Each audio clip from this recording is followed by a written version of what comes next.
ഭയങ്കര സുഖം. എന്റെ പൊന്നിടാവേ എന്നാ സുഖം അറിയാമോ. ഒരുപാട് ഞങ്ങൾ 5 ഡോർ വരെയാണുള്ളത് ഇങ്ങോട്ട് കേട്ടില്ല, ഞങ്ങൾ 3 ഡോർ മാത്രമേ കേട്ടാറുള്ളൂ. അത് മാത്രം മതി. ആ ഒരു ഇതില് വളരെ ഞാൻ റേറ്റിംഗ് വളരെ കുറച്ച് കൊടുക്കും. Apart from that long drive Nelliampathy, Munnar, Vagamon, Punjab, ഇവിടെയൊക്കെ പോകാൻ ആഗ്രഹമുണ്ട് എനിക്ക്. പക്ഷെ ഞാൻ പ്രത്യേകം പോയിട്ടില്ല. പക്ഷെ ഞാൻ പെരുമ്പാവൂർ മോറ്റിവിട പോയിട്ടില്ല. അപ്പൊ നമ്മളിപ്പോ ചുമ്മാ ഡീസൽ എടുത്തിട്ട് കാര്യമില്ല, നമുക്ക് നമ്മുടെ ഒരു പെർപ്പസും സെർവ് ചെയ്യണമല്ലോ. ആഫ്റ്റർ സെയിൽ സർവീസ് അടിപൊളിയായിരുന്നു. വിളിച്ചാണല്ലോ അപ്പൊ തിരിച്ചു വിളിക്കാൻ. മഹീന്ദ്ര താർ 4x4 ആണ്. മഹീന്ദ്ര താർ എന്ന് പറയുമ്പോൾ എല്ലാവരും റോക്സിനെ ആയിരിക്കും ഇപ്പോഴും ഓർമ്മ വരുന്നത്. കാരണം അതുപോലുള്ളൊരു ഓളം ഉണ്ടാക്കിയാണ് റോക്സിൻ്റെ ലോഞ്ചൊക്കെ നടന്നത്. പ്രത്യേകിച്ച് അതിൻ്റെ മീഡിയ ഡ്രൈവ്സ് സഹിതം കേരളത്തിൽ നടന്നുകൊണ്ട് ഇവിടെയൊക്കെ നല്ല പോപ്പുലറാണ് താർ റോക്സ് എന്ന് പറയുന്നത്. ഏതായാലും നമ്മൾ കൊണ്ടുവന്നിരിക്കുന്നത് റോക്സ് അല്ല, നോർമൽ 4x4 താറാണ്. പെട്രോളാണ്, അതാണ് നമ്മൾ ഏറ്റവും എടുത്ത് പറയുന്നത്. നമ്മൾ നേരത്തെ താസിൻ്റെ യൂസർ എക്സ്പീരിയൻസ് കൊണ്ടുവന്നെങ്കിലും അത് ഡീസൽ താസ് ആയിരുന്നു കൊണ്ടുവന്നിട്ടുള്ളത്. പിന്നെ റിയർ വീൽ ഡ്രൈവ് താസ് കൊണ്ടുവന്നിട്ടുണ്ട്. പക്ഷേ ഇത് പെട്രോൾ താറാണ്. അപ്പം പെട്രോൾ താറിൻ്റെ എന്തുകൊണ്ട് പെട്രോൾ താർ എടുത്തെന്നൊക്കെ അറിയണ്ടേ. ഏതായാലും താറിൻ്റെ കാര്യം പറയുകയാണെന്നുണ്ടെങ്കിൽ കുറേ ഓപ്ഷൻസ് ഉണ്ട്. ഇനിയിപ്പോൾ ഇലക്ട്രിക് കൂടെ വരാനുള്ളൂ. ഓട്ടോമാറ്റിക്, മാനുവൽ, നമ്മൾ കഴിഞ്ഞ വീഡിയോയിൽ പറഞ്ഞ പോലെ തന്നെ real wheel drive, 4 drive, 5 door, 3 door, അങ്ങനെ കുറേ ഓപ്ഷൻസ് ഉണ്ട്. ഇനി ഇലക്ട്രിക് കൂടെ വരാനുള്ളൂ. അതിന് മുന്നേ നമുക്ക് ഇതിൻ്റെയൊക്കെ യൂസർ എക്സ്പീരിയൻസ് എടുക്കണം. പെട്രോൾ താർ എങ്ങനെയുണ്ട്? കാരണം താറിൻ്റെ ഒരു പർപ്പസ് പെട്രോളും കൊണ്ട് നടക്കുമോ? ഈ 4x4ൻ്റെ പർപ്പസ് പെട്രോൾ കൊണ്ട് നടക്കുന്നുണ്ടോ? ഒരു ഡെയിലി യൂസ് വണ്ടിയായിട്ട് യൂസ് ചെയ്യാൻ പറ്റുന്നുണ്ടോ? അതോ ഇതിൻ്റെ യൂസറിന് വണ്ടി എടുത്തിട്ട് കുറച്ച് മാസമായിട്ടുള്ളൂ, ഉടനെ തന്നെ റോക്സ് ഇറങ്ങിയത് കൊണ്ട് റോക്സ് എടുത്താൽ മതിയായിരുന്നു എന്ന് തോന്നുന്നുണ്ടോ എന്നുള്ള കാര്യങ്ങളൊക്കെ നമുക്ക് ചോദിക്കാം. അതിനിടത്തെ വീഡിയോയിലേക്ക് സ്വാഗതം ചെയ്യാം.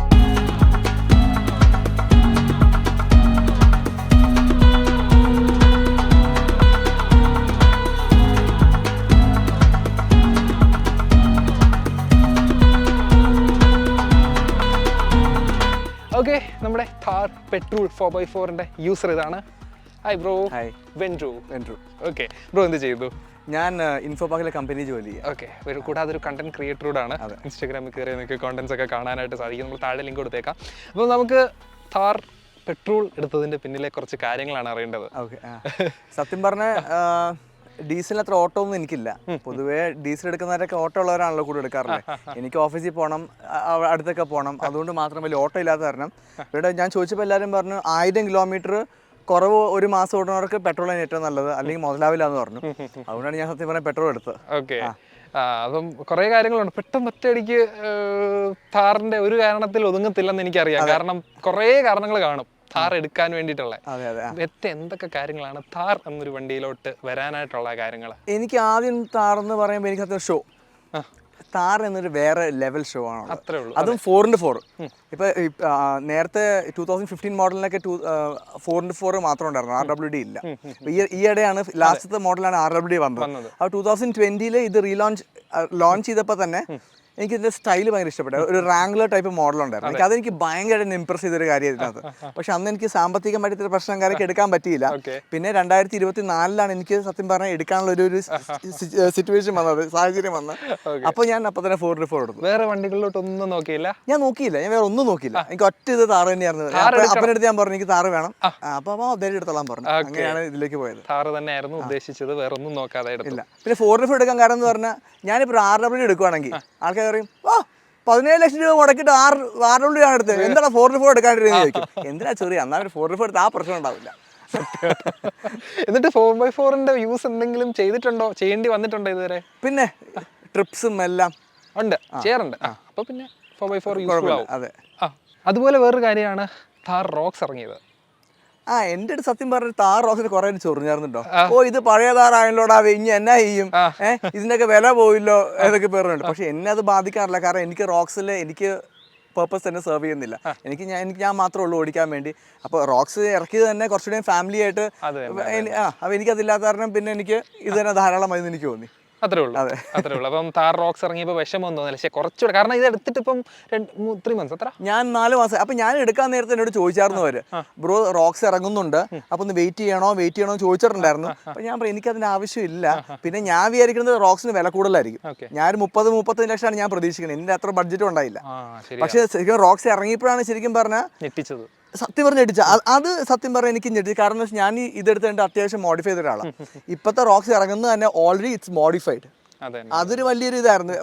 മ്യൂസിക് സിസ്റ്റം ആണെങ്കിലും ഗ്രില്ല് ലൈറ്റ്സ് എല്ലാം ഇതിനകത്തുള്ള എല്ലാം ഞാൻ എക്സ്ട്രാക്ട് ചെയ്ത. അകത്ത് ഈ ഇത് ഹാൻഡ് റെസ്റ്റ് ഒന്നും ഉണ്ടായിരുന്നില്ല. ഒരു പ്ലെയിൻ വെഹിക്കിൾ ആയിരുന്നു പറയുമ്പോൾ. ഇതൊക്കെ കുറച്ച് മുമ്പ് കാണാൻ എന്തൊക്കെയാ ചെയ്യുന്നത്. അപ്പോൾ അത് വെച്ച് നോക്കുമ്പോൾ എനിക്കൊരു സങ്കടം തോന്നി. കാരണം കുറച്ച് നല്ല ഒരു വെൽ പോളിഷ്ഡ് ഒരു വെഹിക്കിൾ ആണ് റോക്സ്. പക്ഷെ എൻ്റെ ഇതിന് പർപ്പസ് ഇല്ലാത്ത കാരണം എനിക്ക് I am happy with this vehicle.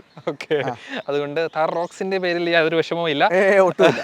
പിന്നെ ഒരു ചെറിയൊരു ഇത് തോന്നിയേക്കാം, കാരണം റോക്സ് ഇറങ്ങിയപ്പം 4x4ന്റെ 3 ഡോറിന്റെ വില കുറച്ച് സത്യം കേട്ടോ. ഭയങ്കരമായിട്ട് ആൾക്കാർ അങ്ങോട്ട് ചോദിക്കും, എടാ നീ എന്താ ഇത് എടുക്കുക, ഇനി റോക്സ് എടുത്താൽ പോരായിരുന്നോ? പിന്നെ ഇതിന്റെ കുറെ കാര്യം. പിന്നെ വേറെ കാര്യം, റോക്സിനൊക്കെ ഈ പെട്രോൾ, ഇത് നമുക്കൊരു പെട്രോൾ അടിക്കണമെങ്കിൽ ഇറങ്ങി വന്ന് തുറക്കണം, കീ കൊടുക്കണം. അല്ലെങ്കിൽ ഇത് മറ്റേത് അങ്ങനെയല്ല, മറ്റേ ഓട്ടോമാറ്റിക് ആയത് കാരണം അത് കുറച്ചൊരു നല്ലൊരു ഇതാണ്. ഇത് ആക്കാൻ ട്രൈ ചെയ്യുന്നുണ്ട്. അത് പോസിബിൾ ആണ്. കുറെ പേര് ചെയ്തിട്ടുണ്ട്, എന്റെ ഫ്രണ്ട്സ് ഒക്കെ ചെയ്തിട്ടുണ്ട്. പിന്നെ ഞങ്ങൾക്ക് താർ ഗ്രൂപ്പ് ഉണ്ട്. ഞാൻ ജോ, മെർവിൻ, ആസിഫ് എന്ന് പറയുന്ന നല്ലൊരു ഗ്രൂപ്പ് ഉണ്ട്. ആ ഗ്രൂപ്പാണ് ഞങ്ങൾ 5 ഡോർ വരെയുള്ളത് ഇങ്ങോട്ട് കേട്ടില്ല. ഞങ്ങൾ 3 ഡോർ മാത്രമേ കേട്ടാറുള്ളൂ. അത് മാത്രം മതി. അടിപൊളി. ഓക്കെ, 3 ഡോർ താർ ആണ്.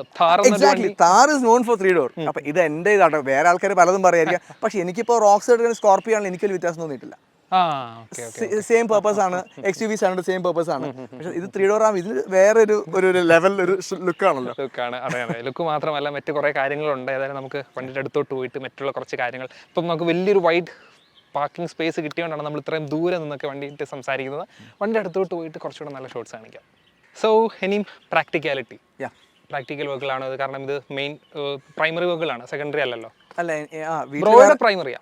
എനിക്കിത് പ്രൈമറി. അതെ, ഞാൻ ഓഫീസിൽ പോകുന്നതും അല്ലാണ്ടുള്ളിടത്തൊക്കെ ഞാൻ താർ ഉപയോഗിക്കാറില്ല. എനിക്ക് ഇഷ്ടമാണ്, ഡ്രൈവ് ചെയ്യാൻ ഭയങ്കര ഇഷ്ടമാണ്. എനിക്ക് ഇഷ്ടമാണ്. അപ്പൊ അതിൽ എങ്ങനെ പ്രാക്ടിക്കാലിറ്റി ഫീൽ ചെയ്യുന്നു? മീൻസ് താറിന്റെ പ്രോബ്ലം എല്ലാവരും പറയുന്നത് ബാക്ക് സീറ്റിൽ ഇരിക്കുന്ന പ്രോബ്ലം. കാരണം കയറാൻ ഭയങ്കര ബുദ്ധിമുട്ടാണ്. അപ്പൊ ഞാൻ ആദ്യം വണ്ടി എടുത്തപ്പോൾ എൻ്റെ അമ്മച്ചിക്കാണെങ്കിലും അപ്പനും അമ്മയ്ക്കാണെങ്കിലും അവർക്ക് ബുദ്ധിമുട്ടാവും ഞാൻ വിചാരിച്ചുകൊണ്ടിരുന്നത്. പക്ഷെ ആക്ച്വലി എന്നെ ഫ്രണ്ട്സിനെ കയറ്റുമ്പോൾ ഫ്രണ്ട്സിന് വരെ ബുദ്ധിമുട്ടുണ്ട് ബാക്കിൽ കയറാൻ. ആ ഒരു ഇതിൽ വളരെ ഞാൻ റേറ്റിംഗ് വളരെ കുറച്ച് കൊടുക്കും. അപ്പാർട്ട് ഫ്രം ദാറ്റ് എനിക്കും അടുത്തേക്കുന്നവർക്കും ഭയങ്കര സുഖം ഓടിക്കും. നമ്മളൊരു ഒരു ലോറി ഇരിക്കുന്ന ഫീലാണ് നമുക്ക്. അത്ര മാത്രം ആ ഒരു വ്യൂ ഭയങ്കര നല്ല. സോ പ്രാക്ടിക്കൽ ആണോ എന്ന് ചോദിച്ചാൽ ഡിപ്പെൻസ് അപ്പോൺ പീപ്പിൾ. കാരണം എനിക്കിത് ഭയങ്കര പ്രാക്ടിക്കൽ വെഹിക്കിളാണ്. കൂടുതലും സിംഗിൾ യൂസ് ആണ്. പിന്നെ ഞാൻ അടുത്ത ഓഫീസാണ്. പിന്നെ എല്ലാം അടുത്തടുത്താണ് എല്ലാം. അതുകൊണ്ട് എനിക്ക് ഭയങ്കര നല്ല ഇതാണ്. അടുത്തടുത്തെന്ന് പറയുമ്പോൾ സിറ്റി യൂസ് ആയിരിക്കുമല്ലോ. ഞാൻ സിറ്റി യൂസ്. എൻ്റെ അമ്മ വീട് മോട്ടുപുഴയാണ്. അങ്ങോട്ടേക്ക് പോകാറുണ്ട്. അത് അത്യാവശ്യം ചെറിയൊരു ഡ്രൈവ് ഉണ്ട്. അവിടേക്ക് എനിക്ക് ഭയങ്കര ഇഷ്ടമാണ്. റോഡ് നല്ലതാണ്. കൊച്ചി സിറ്റി. കൊച്ചി സിറ്റി അത് തന്നെ. അതിൽ ഈ ഒരു സാധനം കൊണ്ടു നടക്കാൻ എങ്ങനെയുണ്ട്? ആക്ച്വലി വലിയ പ്രോബ്ലം ഇല്ല. എനിക്ക് പൊതുവേ എനിക്ക് എല്ലാ വണ്ടിയിലും റിവേഴ്സ് എടുക്കാനായിരുന്നു പേടി. ഞാൻ പൊതുവെ ഇത്തിരി ശ്രദ്ധ കുറവുള്ള ആളാണ്. അതിന്റെ കെയർലെസ് ആണ്. പക്ഷെ ഇതിനകത്ത് ടയർ ഉള്ള എനിക്ക് സുഖം, ഇടിക്കാൻ ടയറിലേക്ക് ഇടിക്കുള്ളൂ. അങ്ങനെ അതുകൊണ്ട് കുഴപ്പമില്ലല്ലോ, വണ്ടിക്ക് വേറെ പ്രശ്നമൊന്നും വരില്ല. ഓക്കെ, ആ ഒരു കാര്യത്തിൽ പ്രശ്നമില്ല. ഓക്കെ, അപ്പം ലോങ് ഡ്രൈവ്സിന്റെ കാര്യം, കാരണം സിറ്റീസിന്റെ കാര്യം നമ്മൾ പറഞ്ഞു. ലോങ് ഡ്രൈവ്സിൽ നെല്ലിയാമ്പതി, മൂന്നാർ, വാഗമൺ, പഞ്ചാബ്, ഇവിടെയൊക്കെ പോകാൻ ആഗ്രഹമുണ്ട് എനിക്ക്. പക്ഷെ ഞാൻ പ്രത്യേകം പോയിട്ടില്ല. പക്ഷെ ഞാൻ പെരുമ്പാവൂർ, മൂവാറ്റുപുഴ പോയിട്ടില്ല. പെരുമ്പാവൂർ, മൂവാറ്റുപുഴ അതൊക്കെയാണ് ലോങ് ഡ്രൈവ് പോയിട്ടുള്ളത്. ആ ലോങ് ഡ്രൈവിൽ കിട്ടിയിട്ടുള്ള എക്സ്പീരിയൻസ് എന്തൊക്കെയാണ്? ഭയങ്കര സത്യം. നമ്മളുണ്ടല്ലോ, വണ്ടി നമ്മളെയും കൊണ്ട് പോകണമല്ലേ. ലിറ്ററലി സ്പീക്കിംഗ്, നമ്മളിപ്പോൾ എന്താ പറയുക, ഒരു നോർമൽ സെഡാൻ യൂസ് ചെയ്യുമ്പോൾ എങ്ങനെയാണ് കുറഞ്ഞ കംഫർട്ട് കൂടുതലായിരിക്കും. അപ്പം ഞാൻ അത് ഇതിൽ നിന്ന് പ്രതീക്ഷിച്ചിട്ടില്ല. ഇത് എന്നോട് എടുത്തവരൊക്കെ, ഞാൻ മേടിക്കുമ്പോൾ എൻ്റെ ഫ്രണ്ട്സ് എടുത്തവരൊക്കെ പറഞ്ഞു ഒരു റഫ് വണ്ടി ഉപയോഗിക്കണ പോലെയാണ് താറെന്നാണ് എല്ലാവരും. ഈവൻ സ്റ്റിയറിംഗ് ആണ്. അതെ, എനിക്ക് റൈറ്റ് ഹാൻഡ് ഉണ്ട്. തൊട്ടത് ഇങ്ങനെ ഊന്ന് പറഞ്ഞു പോകും. പക്ഷെ ഇത് അങ്ങനെയല്ല, ഇത് കുറച്ചുകൂടി റിജിഡ് ആണ് ആ കാര്യത്തിൽ. ഫീൽ ഉണ്ട്. Exactly, you get the feel. അപ്പോൾ അങ്ങ് പോകും. പിന്നെ നമ്മൾ കൂടുതൽ ഒരു ഇടിച്ചാലൊന്നും പറ്റില്ല എന്നൊരു ഫീൽ ഉണ്ടാവില്ല. ആ ഫീൽ ശരിക്കും താറിനുണ്ട്. അത് എൻ്റെ ഐറ്റൻ കാരൻ്റെ ഹോണ്ട സിറ്റി ആ ഫീൽ എനിക്ക് കിട്ടിയിട്ടില്ല. ആ ഒരു ഇതിൽ താർ ഇസ് ദ ബെസ്റ്റ്. അങ്ങനെ ഒരു രീതിയിൽ കുഴപ്പമില്ല. അതെ. അപ്പം ലോങ് ഡ്രൈവിന്റെ കംഫർട്ട് ചോദിക്കാനായിരുന്നു. ഞാനിപ്പം വാഗമൺ, മൂന്നാറൊക്കെ കേട്ടപ്പോൾ ഹിൽ ടോപ്പിന്റെ കംഫർട്ട് ചോദിക്കാൻ വരികയായിരുന്നു. എങ്കിലും പക്ഷെ പോകാൻ ആഗ്രഹമുണ്ട് കേട്ടോ. ഞാൻ ഒരു ഗ്രൂപ്പ് ഉണ്ടെന്ന് പറഞ്ഞു, ഞങ്ങൾക്ക് ഒരു താർ ഗ്രൂപ്പ് ഉണ്ട്. ഞങ്ങൾ ഈ ഡിസംബറോ ജാനിലോ ആക്ച്വലി ഒരു ലോങ് ഡ്രൈവ് പോകാൻ പ്ലാൻ. ഞങ്ങളുടെ തലവൻ അസിഫ് എന്ന് പറഞ്ഞ പുള്ളിക്കാരാണ് എല്ലാം കോർഡിനേറ്റ് ചെയ്യുന്നത്. അപ്പൊ ഞാനും ജോയും മെർവിനും എല്ലാം പുള്ളിക്കാരെ പുറകെ ഞങ്ങൾ പോകും. അപ്പൊ 4x4ന്റെ ആൾക്കാരാണ് എല്ലാവരും. അപ്പൊ ഞങ്ങൾ എല്ലാവരും ഇങ്ങനെ പരിചയപ്പെടും. അസിഫ് എന്റെ സീനിയർ ആയിരുന്നു, ജോയും എന്റെ സീനിയർ ആയിരുന്നു, മെർവിൻ എന്റെ കസിനാണ്. അപ്പൊ ഞങ്ങൾ 4 പേരും ഏകദേശം ഒരേ സമയത്ത് താറെടുത്ത്. അപ്പൊ ഞങ്ങൾ ഒരു ഗ്രൂപ്പ് ഫോം ചെയ്തു. ഇതിന്റെ ഗുണം എന്താന്ന് പറഞ്ഞാൽ എനിക്ക് എല്ലാ കാര്യം അറിയണമെന്നില്ല. ഞാൻ പുതിയൊരു വണ്ടി പ്രാന്തനല്ല. അപ്പോൾ എനിക്ക് ഷോ ഓർക്കാൻ വേണ്ടി മാത്രം എടുത്തിട്ട് വണ്ടി ചെയ്ത്. അപ്പോൾ എനിക്ക് ഇപ്പോൾ ഞാൻ വണ്ടി എടുക്കുന്ന എൻ്റെ അടുത്ത് ഇവർ പറയും അത് ചെയ്യണം, ഇത് ചെയ്യണം. അപ്പോൾ ഇവർ പറഞ്ഞാണ് ഞാൻ എല്ലാം ചെയ്യണത്. പിന്നെ എനിക്ക് സത്യം പറയും താറിൻ്റെ എല്ലാ കാര്യവും എനിക്ക് ഹെൽപ്പ് ചെയ്ത് ഡെറിക് എന്ന് പറഞ്ഞ എൻ്റെ ഫ്രണ്ടാണ്. പുള്ളിക്കാരൻ മറ്റേ DMH മോട്ടോഴ്സിന്റെ ഓണറാണ്. ഓക്കെ. പുള്ളിക്കാരൻ എനിക്ക് എല്ലാം ചെയ്തു തന്നെ ഇതിനകത്തുള്ള ഇതിന്റെ custom everything end to end എനിക്ക് പുള്ളിക്കാരൻ എനിക്ക് ഒന്നും അറിയേണ്ടി വന്നിട്ടില്ല. കാരണം ഞാൻ താർ എടുത്തപ്പോൾ സ്റ്റോക്ക് താർ എന്ന് പറഞ്ഞാൽ കാണാൻ അത്ര ഭംഗി ഉണ്ടാവില്ല. എനിക്ക് സത്യം ഇന്റീരിയർ ആണെങ്കിലും ഇതിന്റെ എക്സ്റ്റീരിയർ ആണെങ്കിലും എനിക്ക് അത്ര ഇഷ്ടപ്പെട്ടിട്ടുണ്ടായില്ല. പക്ഷേ ഇത് മോഡിഫൈ ചെയ്ത് കഴിഞ്ഞാലാണ് കുറച്ചൊരു ഭംഗി നമുക്ക് തോന്നുള്ളൂ. ആ ഭംഗി വന്നിട്ടുണ്ടെങ്കിൽ മോഡിഫൈ തന്നെ ചെയ്യണം. അപ്പോൾ എന്നോട് ഞാനപ്പോൾ താർ എടുത്ത് കഴിഞ്ഞിട്ട് അപ്പോൾ തന്നെ ഞാൻ കുറേ വൈറ്റിലുള്ളതും എടപ്പള്ളി കുറേ സ്ഥലത്ത് അന്വേഷിച്ചു. നമ്മൾ അന്വേഷിക്കുമ്പോൾ ഇവർ പറഞ്ഞ് ഇവരുടെ രീതിക്കുള്ള കാര്യമാണ് ഇവർ പറഞ്ഞത്, അത് ചെയ്യണം ഇത് ചെയ്യണം എന്നുള്ളത്. പക്ഷെ ഡെർക്ക് എനിക്ക് എന്താണോ വേണ്ടത് അതിനനുസരിച്ചാണ് ഡെർക്ക് ചെയ്തു തന്നെ. പിന്നെ എൻ്റെ ഫ്രണ്ടും കൂടി ആയതാണ് എനിക്ക് നല്ല റേറ്റിലാണ് ഡെർക്ക് ചെയ്തു തന്നെ. എക്സാക്ട്ലി, അതെ. നല്ല ഡിസ്കസ് ചെയ്യാനും എനിക്ക് ഓരോ കാര്യം പുള്ളിക്കാരെ പറഞ്ഞു ഇതിന്റെ കാരിയർ. അപ്പൊ എനിക്ക് അതിന്റെ ആവശ്യം ഉണ്ടായില്ല. അപ്പൊ ഞാൻ കൊടുത്ത ലിസ്റ്റിൽ കാരിയർ ഒക്കെ ഉണ്ടായിരുന്നു, ഹാഫ് കാരിയർ ഉണ്ടായിരുന്നു. അപ്പൊ ഡെർക്ക് എന്നോട് അതിന്റെ ആവശ്യമില്ല, വെണ്ടൂരിന്റെ ആവശ്യമില്ല, പിന്നെ എന്നാത്തിനാ ചുമ്മാ ചെയ്യണേ. അതുപോലെ ടയേഴ്സിന്റെ കാര്യം എനിക്ക് ആക്ച്വലി ഞാൻ ആക്ച്വലി ഒന്നും ചെയ്തിട്ടില്ല. പക്ഷെ ഡെറുക്ക പറഞ്ഞ സ്പേസസ് ഇടാൻ പറഞ്ഞു. അപ്പൊ കുറച്ചുകൂടെ ഒരു ബൾജിനെസ് തോന്നിക്കും. എന്നതിനാ ചുമ്മാ അനാവശ്യമായിട്ടുള്ള കാശ്. ഇനി എങ്ങാനും ഇത് കുറെ അപ്ഗ്രേഡ് ചെയ്യാൻ താല്പര്യം ഉണ്ടെങ്കിൽ മാത്രം പുതിയ ടയേഴ്സ് എടുത്താൽ പോരെ എന്ന് പറഞ്ഞു. അപ്പൊ അങ്ങനെ നമുക്ക് ഭയങ്കര എന്താ പറയാ ഒരു അഡ്വൈസ് തരുന്ന ആളാണ് ഡെറുക്ക ആക്ച്വലി. അങ്ങനെ ആവശ്യമുള്ള കാര്യങ്ങളെല്ലാം ചെയ്തു. അതെ അതെ അതെ, എല്ലാം ചെയ്തിട്ടുണ്ട്. ഇനി കുറച്ചുകൂടെ ചെയ്യണമെന്നുണ്ട്. പക്ഷേ ഈ MAD ഇഷ്യൂ ഉള്ള കാരണം എനിക്ക് അത് ഒന്ന് ചവിട്ടി പിടിച്ചത്. അങ്ങനെ പ്രശ്നമുള്ള മോഡിഫിക്കേഷൻ ഒന്നും ഇതുവരെ ചെയ്തിട്ടില്ല. ഇതൊന്നും താന്നിട്ട് ചെയ്യാന്ന് വിചാരിച്ചു. എന്തെങ്കിലും വെച്ചിട്ട് പിന്നെ അന്നേരം വേറെ ആരെങ്കിലും എന്തെങ്കിലും പ്രശ്നം കൊണ്ട് വരും. പിന്നെ നമ്മൾ ഇതിനെ കൊടുക്കുകയും ചെയ്യും. ദേ കിടക്കുന്ന ചട്ടിക്കല്ലെന്ന് പറഞ്ഞാൽ അതാണ് പ്രശ്നം. അതാണ് അവസ്ഥ. എന്താ ചെയ്യാ അല്ലേ? ടിൻഡ് അടിച്ചെന്ന് തോന്നുന്നല്ലേ? ഞാൻ ഒന്നും ചെയ്തിട്ടില്ല. ഇത് ഓൾറെഡി കുറച്ചൊരു 20% ടിൻഡാന്നാണ് എൻ്റെ ഇത്. ഇപ്പൊ പുതിയ റൂൾ വന്നപ്പോൾ I10 ഗ്രാൻഡ് ഞാൻ ചെയ്തിട്ടുണ്ട്. അത് ഞാൻ ടിൻഡൊക്കെ ചെയ്ത് അടിപൊളിയാക്കിയിട്ട്. ഇതെങ്കിലും ചെയ്യാൻ തോന്നിയില്ല. പിന്നെ താരെടുത്താൽ ആൾക്കാരൊന്ന് കാണട്ടെ എഴുതിയിരിക്കണം. അതെ, അത് പറ്റില്ലല്ലോ. സത്യം ടിൻഡ് അടിച്ചെല്ലാം മറച്ചു വെക്കുന്നത് മറ വരും നമുക്ക് ശരിക്കും പറഞ്ഞു. അത്രേ ഉള്ളൂ. ഓക്കെ. ഏതായാലും പെട്രോൾ താറിലെ ആദ്യത്തെ കൺസേൺ ഫ്യൂൽ എഫിഷ്യൻസി ആയിരിക്കും എല്ലാവർക്കും ഉള്ളത്. അതിലെന്ത് തോന്നിയിട്ടുണ്ട്? എന്നോട് എടുക്കുമ്പോൾ ആൾക്കാർ പറഞ്ഞു ഭയങ്കര കുറച്ച് മൈലേജ് കിട്ടുള്ളൂ, അത് നോക്കരുത്, അത് എടുക്കാൻ അല്ലെങ്കിൽ വേറെ സ്കോർപ്പിയോ എടുത്താൽ മതി എന്ന് പറഞ്ഞു. പക്ഷെ എനിക്കെന്തോ മൈലേജ് കുറവാണെന്ന് സാറിയേക്കും. എനിക്കത് ഓട്ടോ ഇല്ല ബ്രോ. എനിക്കെന്താ ലോങ് ഡ്രൈവ് ഉള്ളവർക്കാണല്ലോ ഈ എനിക്ക് ഷോർട്ട് ഡ്രൈവ്സ് അല്ല. എത്ര കിലോമീറ്റർ ആയി ഈ 3 മാസം കൊണ്ട് 4 മാസം കൊണ്ട്? 1800 കിലോമീറ്റർ ആയിട്ടുണ്ട്. സിറ്റി ഡ്രൈവ് ആണ് കൂടുതൽ സിറ്റി ഡ്രൈവ് ആണ് ഞാൻ ചെയ്തത്. കാരണം ഞാൻ കാക്കട വർക്ക് ചെയ്യുന്നത്. അപ്പൊ അങ്ങോട്ട് പോയി തിരിച്ചു വരും. അങ്ങനെ പെട്രോൾ താർ ഓടിക്കാൻ ഒരു രസമുണ്ട്. ഭയങ്കര സുഖം. എന്റെ പൊന്നിടാവേ എന്നാ സുഖം അറിയാമോ. ഈ എന്താ ഭയങ്കര പവർ ആയിരുന്നു. ഡീസലിനേക്കാളും ഭയങ്കര പവർ പെട്രോൾ തന്നെ. വൈബ്രേഷനും വളരെ കുറവാണ്. സ്മൂത്ത്. ഇപ്പൊ ഞാൻ പറഞ്ഞു എന്റെ അമ്മയുടെ മോട്ടർ കടാതിയില്ല, മോട്ടോയുടെ അങ്ങോട്ട് പോകുമ്പോൾ നമ്മൾ അറിയില്ല പോണത്. പൊതുവേ താർന്ന് പറയാൻ നമ്മൾ കുറച്ച് റഫ് ഇതാണല്ലോ നമ്മൾ പറഞ്ഞത്. പക്ഷെ അത് അങ്ങനെയല്ല. Petrol is very smooth. ഇപ്പൊ ഈ പറഞ്ഞ ഹ്യൂണ്ടൈസ് യൂസ് ചെയ്യുന്നത് അല്ലെങ്കിൽ ഹോണ്ട യൂസ് ചെയ്യുന്നത് ഇന്ന് വലിയൊരു വ്യത്യാസം എന്നുള്ള രീതിയിൽ തോന്നില്ല. വ്യത്യാസം ഉണ്ട്. പക്ഷേ ആ ഒരു എഞ്ചിൻ നോയിസോ കൂടുതലായിട്ടുള്ള സൗണ്ടോ വൈബ്രേഷനോ ഒന്നും കിട്ടുന്നില്ല. അതേ ഒരു ഭയങ്കര സ്മൂത്ത് ആണ്, ഫീൽ ആണ്. പക്ഷെ പ്രോബ്ലം ഞാൻ പറഞ്ഞില്ല, ആ സ്റ്റിയറിംഗിന്റെ ആ ഒരു റിജിഡ്നെസ് ഒഴിച്ച്. പക്ഷെ താർ അങ്ങനെയാണ്, it's known for it's of roading ആണല്ലോ. അപ്പൊ ഓഫ് റോഡിൽ വേഗം തിരിക്കണല്ലോ. അതുകൊണ്ടാണ് ആ ഒരു കൺസെപ്റ്റ് അവർ കൊണ്ടുവന്നത്. റോഡുമായിട്ടുള്ള ഒരു ഫീൽ കിട്ടണം. എക്സാക്ട്ലി, അത് തന്നെ. ഓക്കെ, അതാണ് ഫ്യൂൽ എഫിഷ്യൻസിയുടെ കാര്യത്തിൽ. സോറി, എത്ര കിട്ടുന്നത് നമ്മൾ പറഞ്ഞില്ല. എനിക്ക് ഒരു നോക്കിയിട്ടില്ല, ഒരു 7-8 കിട്ടും. ഫുൾ ടാങ്ക് അടിച്ചു കഴിഞ്ഞാൽ പിന്നെ അപ്പനെയൊക്കെ പറ്റിച്ചിടയ്ക്ക് ചെറിയതൊക്കെ അടിച്ചങ്ങനെ ചെറിയൊരു പെട്രോൾ പമ്പ് ഒക്കെ ഉണ്ട്. അപ്പൊ പിന്നെ കുഴപ്പമില്ല. ഓക്കെ, ഏതായാലും കൊള്ളാം. നമുക്ക് ഇന്റീരിയറിലും തൊട്ട് കയറി ബാക്കി കാര്യം സംസാരിക്കാം. ഓക്കെ, സോ ഇന്റീരിയറിൽ കയറി എന്താണ് ഇതിൽ ഏറ്റവും ഇഷ്ടപ്പെട്ട കാര്യം? ഈ സാധനം എന്ന് പറയരുത്. ഇന്റീരിയറില് എനിക്ക് മൊത്തം എനിക്ക് ബ്ലാക്ക് ഇന്റീരിയർ ഭയങ്കര ഇഷ്ടമുണ്ട്. അപ്പൊ ഞാൻ മാക്സിമം ഞാൻ എടുത്തപ്പോഴാണെങ്കിൽ പോലും ഫുൾ ഞാൻ ഇത് സീറ്റ് കവേഴ്സ് ഒക്കെ ഞാൻ എക്സ്ട്രാ കിട്ടിയതാ. സീറ്റ് കവേഴ്സ്, ഇത് എന്താണ് നമ്മുടെ ഗ്രാബ് ഹാൻഡിൽസ്, പിന്നെ സ്പീക്കേഴ്സ് എല്ലാം സ്പീക്കേഴ്സ് മാറ്റി, സബ് വൂഫറും കയറ്റി ബാക്കില്. അതെല്ലാം മാറ്റിയായിരുന്നു. മൊത്തം ബ്ലാക്ക് ഇന്റീരിയർ ആവണമെന്ന് എനിക്ക് ഭയങ്കര ബ്ലാക്ക് ബീസ്റ്റ്. പുറത്തുനിന്ന് കാണുമ്പോൾ വലിയ മോഡിഫിക്കേഷൻ അല്ല, പക്ഷെ ഇത് നല്ലതായിട്ട് മുടക്കിയിട്ടുണ്ടല്ലോ. ഞാൻ ഡെറുക്കാണെങ്കിൽ എല്ലാം ചെയ്തു തന്നെ. അതുകൊണ്ട് ഒരു അഫോർഡബിൾ റേറ്റിലേക്ക് കിട്ടിയത്. ഓക്കെ, പിന്നെ പെട്രോൾ താർ ഓടിക്കുന്നതിന്റെ ഒരു സുഖം എന്നോട് എല്ലാവരും പറയാറുണ്ട്, എടാ എന്തിനാണ് പെട്രോൾ എടുത്തത് ഡീസൽ എടുത്തത്? അപ്പൊ ഞാൻ പറയും പെട്രോൾ അങ്ങ് പോണ പോക്കുണ്ടല്ലോ. ഓക്കെ, അപ്പൊ ഞാനിപ്പോ ഡീസലും പെട്രോളും ഞാൻ ഓടിച്ചു നോക്കിയായിരുന്നു. അപ്പൊ നമ്മളിപ്പോ ചുമ്മാ ഡീസൽ എടുത്തിട്ട് കാര്യമില്ല, നമുക്ക് നമ്മുടെ ഒരു പെർപ്പസും സെർവ് ചെയ്യണമല്ലോ. പിന്നെ മെയിൻ്റെനൻസ് കൂടുതൽ ഡീസലാന്ന് എനിക്കറിയാം. പിന്നെ അപ്പൊ എനിക്ക് അത്രമാത്രം എന്റെ ആവശ്യം, എനിക്ക് ഓട്ടം വളരെ കുറവ്. പിന്നെ വീട്ടിൽ വേറെ വണ്ടിയുണ്ട്. അതും അപ്പൊ ഞാൻ വിചാരിച്ചു എന്നാ പിന്നെ ഇത് തന്നെ പെട്രോൾ തന്നെ എടുക്കാം നോർത്താണ് ഞാൻ ശരിക്കും പെട്രോൾ എടുത്തത്. പിന്നെ നല്ല. പിന്നെ ഡീസൽ പെട്രോളിൽ വലിയ മൈൽ വ്യത്യാസം ഇല്ലെന്നാണ് ഞാൻ കേട്ടോ. അവിടെ 2-3 കിലോമീറ്റർ വ്യത്യാസമുള്ളൂ എന്നാണ് എന്റെ വേറെ ഫ്രണ്ട്സ് ഡീസൽ ഉള്ളവർ പറഞ്ഞത്. ഇത് ഓട്ടോമാറ്റിക് കൂടെ ആയതുകൊണ്ടാണ്. ഇത് ഫുൾ ഓപ്ഷൻ ആണത്. ഓട്ടോമാറ്റിക് മതി എന്ന് തന്നെ തീരുമാനിച്ചു. അയ്യോ, അത് എനിക്ക് ഹോണ്ട 2010 മോഡൽ ഹോണ്ട സിറ്റി ഉണ്ടായിരുന്നു. അത് മാനുവലായിരുന്നു. അത് ആക്ച്വലി എനിക്ക് ഭയങ്കര ഇഷ്ടമുള്ള ഒരു വണ്ടിയാണ്. അപ്പൊ അതിനുശേഷമാണ് ഹോണ്ട സിറ്റി നിൽക്കുമ്പോൾ തന്നെ i10 ഗ്രാൻഡ് എന്ന് പറഞ്ഞ വണ്ടി എടുത്തത്. അത് ഓട്ടോമാറ്റിക് എടുത്തത്. അത് എനിക്കല്ലേ അപ്പന് വേണ്ടി എടുത്ത വണ്ടിയാണ്. പക്ഷെ അപ്പനെ ഓടിക്കൂല്ല. അവസാനം അത് ഞാനാ മൊത്തം ഓടിച്ചോണ്ടിരുന്നത്. അങ്ങനെ നമ്മൾ വേഗം ഓട്ടോമാറ്റിക് ഓടിച്ച് എനിക്ക് മാനുവൽ ഓടിക്കാൻ എനിക്ക് ഇഷ്ടമല്ല. അങ്ങനെ സിറ്റി ശരിക്കും പറഞ്ഞ ഒരു ഷോ പീസായി. അപ്പൊ ഞാൻ ഓർത്തു ഇനി എടുക്കുവാണെങ്കിൽ പോലും ഓട്ടോമാറ്റിക് എടുക്കും. അപ്പൊ എന്നാ സുഖാന്ന് അറിയാം, ഒന്നും അറിയണ്ട നമ്മള്. ഗിയർ ആണെങ്കിൽ സിറ്റി കിടന്ന് ഇങ്ങനെ ഇട്ടുകൊണ്ടിരിക്കണം. ഇതാകുമ്പോ ഒരു സുഖ റൈഡിന് കംഫർട്ട് മൊത്തം നമുക്ക് കിട്ടും. ചില ആൾക്കാർ പറയും ഈ ഗിയറൊക്കെ ഇട്ടാലാണ് ഒരു സുഖം ഉള്ളൂ എന്ന് പറയും. എനിക്ക് ആ സുഖം കിട്ടാറില്ല. അത് വേണമെങ്കിൽ ഇവിടെ മാറ്റാം. പക്ഷെ ഞാൻ ഇതുവരെ മാറ്റിയിട്ടില്ല. ഇതേവരെ ഉപയോഗിച്ചല്ല. അതിനകത്ത് കുറെ ഫീച്ചേഴ്സ് ഞാൻ ഉപയോഗിച്ചിട്ടില്ല. പവർ ഡെലിവറി നിങ്ങൾക്ക് അത് ചുറാന്ന് പറഞ്ഞ പോക്കോളൂ. എന്റെ വീട്. വീടിന്റെ ഫ്രണ്ടിൽ കൂടെ ആണ് നമ്മൾ പോകുന്നത്. ഇത് നല്ല മീൻസ് ട്രാവൽ കംഫർട്ട് ഉണ്ട് എന്ന് പറഞ്ഞാലും അത്യാവശ്യം ബോഡി റോളൊക്കെ ഉണ്ടാവും. കാരണം ഇതിന്റെ ഒരു ബിൽഡ് ലാഡർ ഫ്രെയിം ആണ്, ബോഡി സ്ട്രക്ചർ. അപ്പൊ അതിന്റേതായ ബുദ്ധിമുട്ടുകൾ ഉണ്ടാവും. അത് പ്യുവർ SUV-യുടെ കംഫർട്ട് ഉണ്ടെന്നല്ല ബ്രോ ഉദ്ദേശിച്ചത്. അത് ഞാൻ ജസ്റ്റ് എടുത്തങ്ങ് പറഞ്ഞതേ ഉള്ളൂ.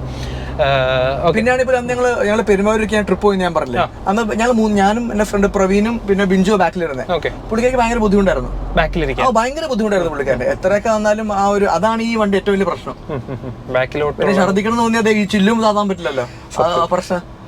പിന്നെ അകത്തെ പൊതുവെയുള്ള മൊത്തത്തിലുള്ള ബിൽഡ് ക്വാളിറ്റി എങ്ങനെ ഫീൽ ചെയ്തു? സ്വിച്ചസിന്റെ ക്വാളിറ്റി ആവട്ടെ, അല്ലെങ്കിൽ ഡാഷ്ബോർഡ്? അയ്യോ, അത് ഭയങ്കര വ്യത്യാസം വന്നു. വളരെ അപ്ഗ്രേഡ് എന്ന് തന്നെ പറയാം. കാരണം 2021 എന്റെ ഫ്രണ്ട് ജെഫിൻ താർ എടുത്തിട്ടുണ്ടായിരുന്നു, റെഡ് താർ 20 തന്നെ എടുത്തിട്ടുണ്ടായിരുന്നു വന്നത് തന്നെ.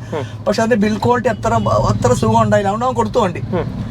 അപ്പൊ എനിക്ക് നെഗ അടിച്ചു. കാരണം ഇത്രയൊക്കെ താറൊക്കെ ഇത്രയൊക്കെ വലിയ ഇറക്കിയിട്ടും ബിൽഡ് ക്വാളിറ്റി പൊതുവെ മഹീന്ദ്രക്ക് നല്ല ബിൽഡ് ക്വാളിറ്റി ആണല്ലോ. പക്ഷെ അതിന്റെ പറഞ്ഞ എനിക്ക് സങ്കടം തോന്നി. അതുകൊണ്ട് പിന്നെ ഞാൻ 2022 അവര് ശരിക്കും പറഞ്ഞാൽ മൊത്തം അപ്ഗ്രേഡ് ചെയ്തവര്. അത് കലക്കി കളഞ്ഞു. ഇന്റീരിയർ ആണ് എല്ലാം നന്നായിട്ടുണ്ട് അവര്. Even end to end it's very good. അതെല്ലാം ഇഷ്ടപ്പെട്ടു.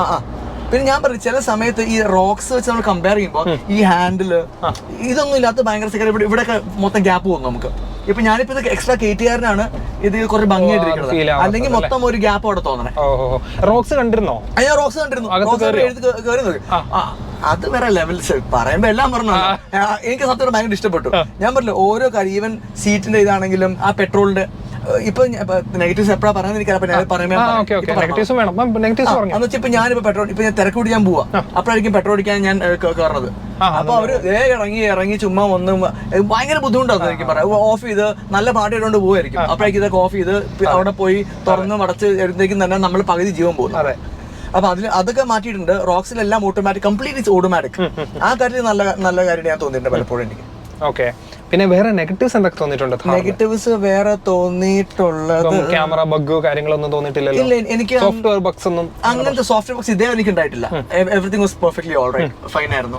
AC cooling fine. എനിക്ക് നല്ല കൂളിംഗ് കിട്ടുന്നുണ്ട്. ബാക്കിൽ ഇരിക്കുന്നവർ എന്ത് തോന്നിയിട്ടുണ്ട്? അവരും ഞാൻ ചോദിച്ചിട്ടുണ്ടായിരിക്കും ബിഞ്ചു എങ്ങനെയുണ്ട്. പുള്ളിക്കാരും പറഞ്ഞ കുഴപ്പമൊന്നുമില്ല, നല്ലതാണ് പുള്ളിക്കാരും പറഞ്ഞു. ഒരു കുഴപ്പമില്ല, പ്രശ്നമൊന്നുമില്ല, നല്ല. പിന്നെ വണ്ടി 1500 കിലോമീറ്റേഴ്സ് റേഞ്ച് ആയിട്ടുള്ളൂ. എന്നാലും സർവീസ് കഴിഞ്ഞായിരുന്നു. അപ്പൊ സർവീസ് ഒക്കെ മഹീന്ദ്ര അടിപൊളിയാണ്. കുറെ പേര് പറയും പൊട്ടയെന്ന്. പക്ഷെ എനിക്ക് ഞാൻ കളമശ്ശേരിന്ന വണ്ടി എടുത്തത്. എനിക്ക് രഞ്ജിത്തായിരുന്നു എനിക്ക് എല്ലാം ചെയ്തു തന്നെ. ആഫ്റ്റർ സെയിൽ സർവീസ് അടിപൊളിയായിരുന്നു.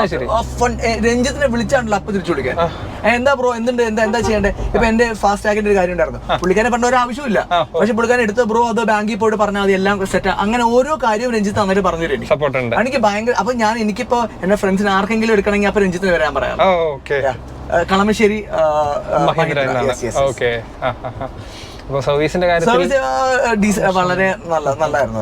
ഡീലിംഗ്സ് ആണെങ്കിലും ഭയങ്കര നല്ലതാണ്. പിന്നെ നമ്മൾ ഇത്രയൊക്കെ പറഞ്ഞിട്ട് വണ്ടിയുടെ പ്രൈസ് ചോദിച്ചിട്ടില്ല. വണ്ടിയുടെ പ്രൈസ് ഓൺറോഡ് എത്രയായിരുന്നു? പ്രൈസ് എനിക്ക് ഫുൾ ഓപ്ഷന്റെ മൊത്തം 22 lakhs കിട്ടുന്ന താർ റോക്സിൽ എന്തൊക്കെയാണുള്ളത്? പക്ഷേ റിയർ വീൽ ഡ്രൈവിനാണ് അത്യാവശ്യം ഓപ്ഷൻസ് കിട്ടുന്നത് അല്ലേ? അത് ശരിയാണ്.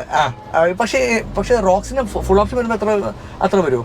അതിലും വരും, പ്രൈസ് വരും. അതല്ല ഞാൻ പറഞ്ഞത്, റിയർ വീൽ ഡ്രൈവ് ആണെങ്കിൽ ആ ഒരു പ്രൈസിന് ടോപ്പ് വേരിയന്റ് ഒക്കെ കിട്ടും. ഞാൻ എനിക്ക് സത്യം പറയാം എന്റെ മനസ്സിൽ 4x4 തന്നെയായിരുന്നു ആഗ്രഹം. എന്റെ ബാക്ക് ഓഫ് മൈ ഹെഡ് പോലും എനിക്ക് RW എടുക്കാൻ തോന്നിയിട്ടുണ്ടായില്ല. പക്ഷെ കുറെ ഒരു 4 ലക്ഷം രൂപയുടെ വ്യത്യാസമുണ്ട്. 4.5 lakhs ഇയർ നല്ല വ്യത്യാസമുണ്ട്. പിന്നെ റോക്സ് പിന്നെ വേറെ ഇപ്പൊ ആൾക്കാർ പറഞ്ഞ വേറെ ലെവല് വണ്ടി ആയത് കാരണം നമുക്ക് പിന്നെ കൂടുതൽ കമ്പനി ചെയ്യാനും പറ്റില്ല. അത് തന്നെ അവര് ഇതെടുക്കാൻ ചെന്നപ്പോഴും അങ്ങോട്ട് ഫോഴ്സ് ചെയ്തെന്നല്ലേ പറഞ്ഞേ? ആക്ച്വലി എന്റെ അടുത്ത് ഫോഴ്സ് എന്റെ അടുത്ത് പറഞ്ഞു, സജഷൻ പറഞ്ഞു ബ്രോ ഇങ്ങനെ റോക്സ് ഇറങ്ങുന്ന ഒരു വണ്ടി ഇറങ്ങുന്നുണ്ട്, അത് 5 door ആണ്, കുറച്ചുകൂടെയും എന്താ പറയാ നമുക്ക് പ്രാക്ടിക്കൽ വെഹിക്കിൾ ആണ്, ഇത് അത്രയല്ല ഇത് ഓഫ് റോഡിങ് മാത്രം ആദ്യം പറയാം. എന്റെ ബ്രോ എന്റെ പർപ്പസ് ഇതാണ്, എനിക്ക് ഇത് തന്നെ വേണം. കാർ എന്ന് പറഞ്ഞാൽ എനിക്ക് ഇത് 3 door ആണ് സങ്കല്പിക്കാൻ പറ്റില്ല, വേറെ റോക്സ് സങ്കല്പിക്കാൻ പറ്റില്ല. ഓക്കെ. പിന്നെ ബ്ലാക്ക് കളർ ആണ് എടുത്തിരിക്കുന്നത്, അതിന്റേതായ ബുദ്ധിമുട്ടുകളൊക്കെ ഉണ്ടാവും. ആ ബ്ലാക്ക് എന്റെ മനസ്സിൽ റെഡ് പോയില്ല, പിന്നെ ഉള്ള വൈറ്റ് ഒരു ഓപ്ഷൻ ആയിരുന്നു. പക്ഷെ ഞാൻ പറയാം എന്റെ ഫ്രണ്ട് മെർവിൻ അവൻ വൈറ്റ് എടുത്തേ. അവൻ വൈറ്റ് എടുത്തപ്പോ എനിക്ക് സംഭവം ഇഷ്ടപ്പെട്ടു. പക്ഷെ എനിക്കെന്തോ ബ്ലാക്കിനോടാണ് ഒരു അതെ. പിന്നെ MID പറ്റി എന്ത് പറയാനുണ്ട്, ഇഷ്ടപ്പെട്ടോ? ആക്ച്വലി പ്രത്യേകിച്ചൊന്നും പറയാനില്ല, കാരണം ഞാൻ അത് അങ്ങോട്ട് നോക്കാറ് പോലും ഇല്ല. ഞാൻ സത്യം പറഞ്ഞ അധികം കെയർ ചെയ്യാറില്ല. ഫ്യൂൽ എഫിഷ്യൻസി ചോദിച്ചപ്പോൾ അതുപോലും നോക്കിയിട്ടില്ല അധികം. പിന്നെ ക്രൂസ് കൺട്രോൾ യൂസ് ചെയ്തിട്ടുണ്ടോ? യൂസ് ചെയ്യാറില്ല. ഓക്കെ. ഏതായാലും നമുക്ക് പുറത്തു പോവാം, എന്നിട്ട് കുറച്ച് സജഷൻസ് ഒക്കെ ചോദിക്കാനുണ്ട്. കാരണം താർ റോക്സിലോട്ട് പോകണോ, അതോ 4x4 താർ വേണോ, അതോ റിയർ വീൽ ഡ്രൈവ് താർ വേണോ, കുറെ ഓപ്ഷൻസ് ഉണ്ടല്ലോ, ഏത് സജസ്റ്റ് ചെയ്യുന്നതെന്നുള്ളതെന്ന് ചോദിക്കാം. കാരണം കുറച്ച് ഫ്രണ്ട് സർക്കിൾസിൽ കുറച്ച് വണ്ടികളൊക്കെ ഓടിച്ചിട്ടുള്ളതല്ലേ, അപ്പം എല്ലാത്തിലൂടെ കിട്ടിയ ഒരു ഫീഡ്ബാക്ക് വെച്ചിട്ട് പുറത്തു. സോ ഇനി സജഷൻസിലേക്ക് കിടക്കാം. കുറെ ഓപ്ഷൻസ് ആണ് താറിന്റെ കാര്യത്തിലുള്ളത്. അതിൽ ഏത് താർ എടുക്കാൻ? അത് ഓരോ ആൾക്കാരുടെ ഒരു പേഴ്സണൽ ചോയ്സ് ആണ്. ഇപ്പൊ ഞാൻ പറഞ്ഞു, ഇപ്പൊ എനിക്കിപ്പോ കുറച്ചൊരു ഷോ കാണിക്കണം, സത്യം പറഞ്ഞാൽ എനിക്ക് RWയുടെ മാത്രമേ ആവശ്യമുള്ളൂ. ഞാൻ ഓഫ് റോഡ് ചെയ്തേം പോകാത്തൊരു വ്യക്തി. അപ്പൊ ഈ സിറ്റി യൂസ് ആണ് ഈ കൂടുതലുള്ളത്. പക്ഷെ ഞാൻ പറയുകയാണെങ്കിൽ ഈ RWയും 4x4 തമ്മിൽ 4.5 ലക്ഷം രൂപയുടെ വ്യത്യാസമുണ്ട്, 4.5 വ്യത്യാസമുണ്ട്. അപ്പോൾ basically you get RW for 17 lakhs. 17 lakhs. അപ്പൊ അതൊരു വലിയ ഡിഫറൻസ് തന്നെയാണത്. അതുകൊണ്ട് ഇപ്പൊ പ്രത്യേകിച്ച് ഓഫ് റോഡിങ് ഇല്ലാത്തവർക്ക് ആണെങ്കിൽ RW തന്നെ മതി, പൈസ ലാഭിക്കണമെന്നുള്ളവർക്ക്. എക്സാക്ട്ലി. പിന്നെ രണ്ടാമത്തെ കാര്യം എന്ന് പറഞ്ഞാൽ റോക്സും താറുള്ള വ്യത്യാസം ഒരു ഫാമിലി പർപ്പസ് ആണ്. അന്ന് വീട്ടിൽ അമ്മച്ചി, അപ്പച്ചൻ, അപ്പൻ, അമ്മ എല്ലാവരും ഉണ്ടെങ്കിൽ റോക്സ് ആയിരിക്കും കുറച്ചുകൂടി നല്ലത്. കാരണം 4 സൈഡിൽ കയറാനും പറ്റും, നല്ലൊരു കാര്യം. പക്ഷെ താറാവുമ്പോൾ ഇത് മാറ്റി പിടിച്ചിട്ട് ഭയങ്കര ഒരു ഹെർക്കുലിയൻ ടാസ്ക് തന്നെയാണത്. എൻ്റെ അമ്മച്ചിയെല്ലാം ഭയങ്കര ബുദ്ധിമുട്ടില്ലാത്ത കാരണം പിന്നെ അമ്മച്ചിക്ക് ഇഷ്ടം താറിലൊക്കെ യാത്ര ചെയ്യാൻ, അങ്ങനെ കുഴപ്പമില്ല. അപ്പോൾ ഞാൻ പറഞ്ഞ അങ്ങനെ ഫാമിലി യൂസിനൊക്കെ ആണെങ്കിൽ കുറച്ചുകൂടി ഞാൻ പറയുകയാണെങ്കിൽ റോക്സാ പറ്റുള്ളൂ. പക്ഷെ അല്ലാണ്ടുള്ള ഇതാണെങ്കിൽ ഇഫ് പ്യോർ ഓഫ് റോഡിങ് ആണ്, ഇപ്പോൾ 2 പേർക്ക് മാത്രമാണ് ഇത് ആവശ്യമുണ്ടെങ്കിൽ Thar is A very good option. അപ്പോൾ ഇപ്പോഴും 2 പേർക്ക് വേണ്ടി മാത്രമാണ്, സെക്കൻഡറി വെഹിക്കിളാണ് ഒരാൾ എടുക്കുന്ന പ്ലാൻ ചെയ്യുന്നതെങ്കിൽ റോക്സിലോട്ട് പോകേണ്ട ഒരു ആവശ്യമില്ല. താർ തന്നെയാണ് വെരി ഗുഡ് ഓപ്ഷൻ. പിന്നെ നമ്മൾ പോലെ പ്രൈസ്, ഇപ്പോൾ താറിനും ഇതിന് ഒരേ പ്രൈസ് ആണെങ്കിൽ പിന്നെ അത് ഓരോ ആൾക്കാർ ഇഷ്ടമാണല്ലോ എടുക്കണം എന്നുള്ളത്. അതെ തന്നെ, അത്ര ഫീച്ചേഴ്സും കാര്യങ്ങളും. പിന്നെ ഇൻട്രോഡക്ടറി പ്രൈസ് ആണ് അതിന്റെ. ഇതിപ്പോ ഫുൾ ഓപ്ഷനാ. ഇനി അതിന്റെ ഫുൾ ഓപ്ഷൻ എത്ര വരും നമുക്ക് അറിയില്ലല്ലോ എപ്പോഴും. പിന്നെ അത് 4x4 ഇല്ല. 4x4 മീൻസ് ഇപ്പൊ റിയർ ഡ്രൈവിന്റെ പ്രൈസ് ആണ് വന്നിരിക്കുന്നത്. അതെ, 4x4 ഇറങ്ങുമ്പോൾ കുറച്ചുകൂടി നല്ലൊരു 25, 28, 30 ലക്ഷം ആവുമായിരിക്കും. നല്ല പ്രൈസിന് വ്യത്യാസം വരും. ഏതായാലും കണ്ടറിയാം. അതെ, കണ്ടറിയാം. എക്സാക്ട്ലി. നമ്പർ ഞാൻ ഇപ്പോഴാണ് ശ്രദ്ധിച്ചത്, 567. അതിന്റെ പിന്നിൽ i10ഉം 567 ആണ്. അതെ, അത് അപ്പച്ചനായിട്ട് തുടങ്ങിയ ഒരു ഇതായിരുന്നു. ഞങ്ങൾക്ക് എന്റെ അപ്പൻ 94 മാരുതി എടുത്തപ്പോൾ KL 7H 567 ആയിരുന്നു. പിന്നെ അതിന്റെ ഹോണ്ട സിറ്റി, ബൈക്ക്, കാർ, എന്റെ ഫോൺ നമ്പർ, അങ്ങനെ എല്ലാവരും ഫോൺ നമ്പർ വരെ 567 ആണ്. എല്ലാം 567. അല്ലെങ്കിൽ അപ്പം വീട്ടിൽ കയറില്ല. ആ ഒരു പ്രശ്നമുണ്ട്, അതുകൊണ്ട് പൈസ എടുക്കണം. ഇതിനും ബുക്കിംഗ് ഉണ്ടായിരുന്നോ? ബുക്കിംഗ് വന്നായിരുന്നു. ഇതിനും എന്റെ ആക്ടിവയ്ക്കും ബുക്കിംഗ് വന്നു. പക്ഷേ ബൈക്കിനും i10 Grand ഒന്നും ബുക്കിംഗ് വന്നില്ല. അത് ശരി. ഇതൊക്കെ ഓരോ ഭാഗ്യം പോലെ ഇരിക്കും. ചില ആൾക്കാർക്ക് ചുമ്മാ വന്ന് ബുക്ക് കിട്ടണേ കിട്ടട്ടെ എന്ന് വിചാരിച്ചോണ്ടല്ലോ. അല്ലെങ്കിൽ വേറെ കുഴപ്പമൊന്നുമില്ല. ഓക്കെ, ഏതായാലും കൊള്ളാം. അപ്പം താർ 4x4 പെട്രോൾ താറിന്റെ യൂസർ എക്സ്പീരിയൻസ് നമ്മൾ ഷെയർ ചെയ്തു. നല്ലൊരു എനർജറ്റിക് ടോക്ക് ആയിരുന്നു, നല്ലൊരു സെഷൻ ആയിട്ട് എനിക്ക് ഫീൽ ചെയ്തു. ഭയങ്കര കുറെ കാര്യങ്ങൾ അറിയാൻ പറ്റി, നല്ല എന്റർടൈനിങ് രീതിയിൽ. Thank you so much. അപ്പം ഇതുപോലുള്ള കുറച്ച് കണ്ടന്റ്സ് ഇദ്ദേഹത്തിന്റെ ഇൻസ്റ്റാഗ്രാമിലും കിടപ്പുണ്ട്, കയറി ഒന്ന് ചെക്ക് ചെയ്ത് നോക്കുക. കിടിലം കുറച്ച് കണ്ടന്റ് ആണ്. ഞാൻ താഴെ ലിങ്ക് എടുത്തിട്ടുണ്ട്. അക്കൗണ്ടിന്റെ വെൻട്രു എന്ന് തന്നെയാണ് അക്കൗണ്ടിന്റെ പേരും. Go and check it out. So thank you so much. Thank you for watching. നിങ്ങൾക്ക് വീഡിയോ ഇഷ്ടപ്പെട്ടെങ്കിൽ ലൈക്ക് ചെയ്യുക, നമ്മുടെ ചാനൽ സബ്സ്ക്രൈബ് ചെയ്യാൻ മറക്കരുത്. പുതിയ വീഡിയോ ആയിട്ട് നമ്മൾ വീണ്ടും വരുന്നതായിരിക്കും. അതുവരേക്കും ഗുഡ് ബൈ.